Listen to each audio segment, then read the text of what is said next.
So these are going to be the best decks in Hearthstone right now, and we're going to jump right into it with Pure Paladin at number 1. Honestly, this deck was already good, and apparently when you give one of the best decks in the game more solid Divine Shield minions, an amazing weapon that is basically just a better version of a warrior weapon, and is slow down the meta a little bit, all of a sudden you have a really dominant, fast deck. Even after the Light Ray nerf, where this video is coming out after this was nerfed from 9 mana to 10 mana, it still sits at about a 60% win rate, maybe 58 at this point, 58% win rate, which is incredible. Okay, so if you want to climb with the deck, Pure Paladin has been the one I've recommended since last expansion, and it stays my number 1 recommendation now.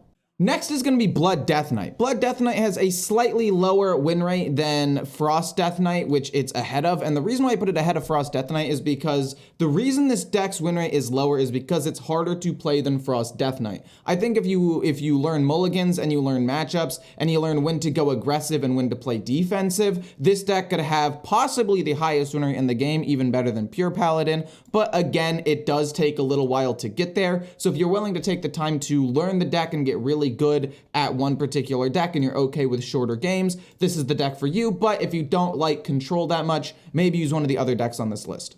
The next deck on this list is going to be Frost Death Knight, which is honestly still one of the best decks in the game, even though it only runs one new card, the Hardcore Cultist. Now, this is really good in this deck for multiple reasons. One, if you play against another aggressive deck like Outcast Demon Hunter, Pure Paladin, or Unholy Death Knight, it's a great way to wipe the board. Two, it's some good direct damage, so if your opponent puts up a taunt and they think they're safe, you can sometimes finish them off. And three, it's a great target for the Construct Quarter because the stats of this minion aren't very good. I will admit, Construct Quarter was nerfed to 2 durability. If you want to change it out for something else, something that gives you a little bit more direct damage, I don't know, maybe the Glacial Advance if you want, you can test it out, but I still think that the Construct Quarter is the best option.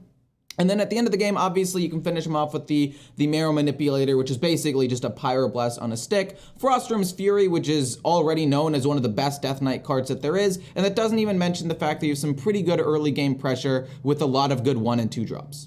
And next we have Unholy Death Knight, and Death Knight is just smashing the tier list right now. I think this one is the worst deck because it's a little bit less versatile. Blood Death Knight, you have ways of developing a pretty decent board with the Screaming Banshee while also having a lot of control. Frost Death Knight has decent board and also good direct damage. Unholy Death Knight is really just building a giant board. So if you're going against a hard control deck, it can struggle, and because it's countered a little bit harder, I do move it down, but the win rate's still at about 54.5% with this deck, so it's definitely quite strong. And the idea is you want to build up a board of relatively sticky minions and just pumping out as much as you can, then playing Grave Strength on a board with, 3 or more minions, and using that to finish off your opponent as quickly as possible. If that doesn't win you the game, you do have Astalar and Lord Marrowgar as potential late game win conditions.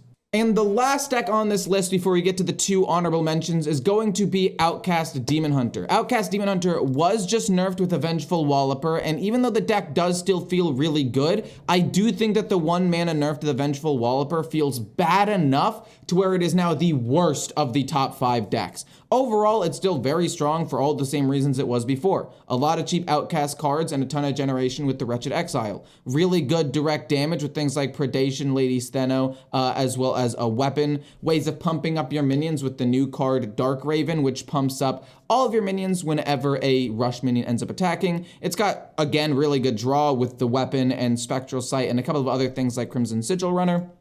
And last but not least, if you are able to get out this Vengeful Walloper for like 2, 1, or 0 mana, it's got really efficient big minions, which you can put out, and they have Rush, which is solid as well. So this deck is still quite strong. It just feels a little bit weaker with the Walloper, so I moved it down my tier list a little bit.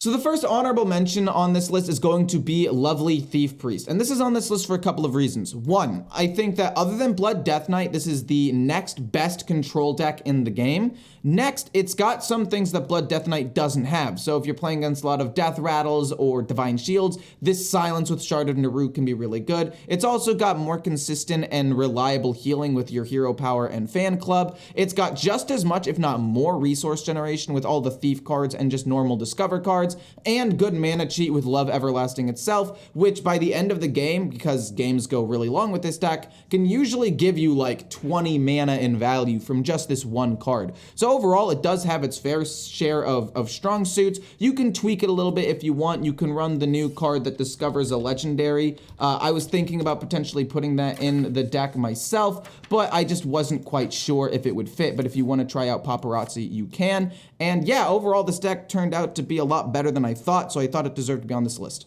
So last but certainly not least is Totem Shaman. This deck is actually surprisingly good. It has about a 35.5% win rate according to Hearthstone Replay from Diamond through Legend.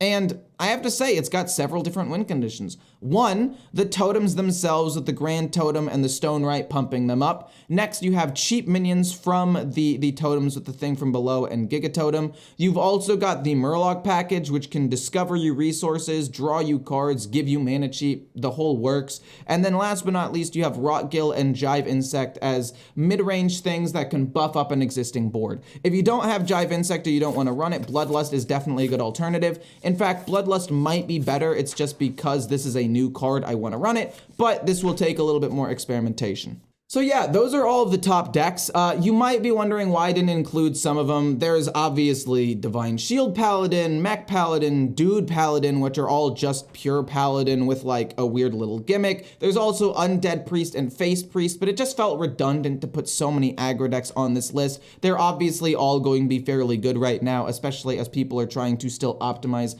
their control decks. And yeah, there are a couple of other decks on here that are popular, but not very good, like Zoc Druid, or just, you know, Ramp Druid in general. It's not very good. It's got about a 46% win rate on Hearthstone Replay. You can check right here. It's got a 46% win rate.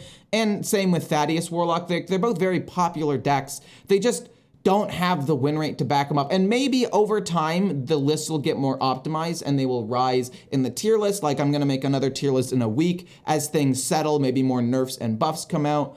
But as of right now, this is the tier list that I would personally give to you. Hopefully you guys enjoyed. Again, subject to change next week on Sunday, so be there, and I'll see you in the next one.